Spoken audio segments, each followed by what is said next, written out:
So, ito guys, si Sir driver. So, maghapon, sa loob na mahabang panahon, tayo nagdadrive. So, ang complaint is lower boxer, no, pananakit. So, ngayon kasi, mas pinunta niya na kasi hindi na gano'ng makatulog sa pananakit. Ang nangyari kasi, chinek namin, itong lumbar, so dapat yung lumbar, nakadesign to siya ng medyo curved pag ganito. Ang nangyari, sa loob ng mahabang panahon na laging nagdadrive, so gumano na to, medyo tumuwid na tong lumbar niya. And then pag tumuwid to, nagiging weak yung part ng muscle na to. Ang itong part na to, like mga iliac muscle, psoas muscle, nagiging strain to. So hinihila niya yung spine ng yung mga vertebrae mo pababa yung sa spine. So nangyari doon, dahil weak na nga itong part ng muscle na to at dito medyo overcontracted, gumagano na siya.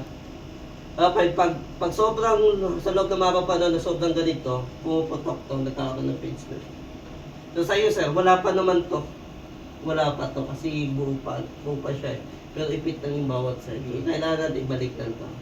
So pag ito kasi pag sumobra, nagkakaroon ng may ipit yung sciatica nerve. So yun na yung one-sided na yung pananakit. Sobrang sakit, hindi ka papatulugin, minsan hindi ka papalakarin. Pero yun na yun. So pag naman nagda-drive kayo ng mahabang oras, try nyo din. Diyan lang. Oo. Hindi kayo ng stretching. Sa tulog sa bahay to, pwede ito eh. Nakaganyan sir. Oo. Ito. Ganyan lang oo. Diyan lang daw. Kailangan makabalik lang siya sa perform. Hindi kayo naman. Lunar foam guard, yung bilog po nimo.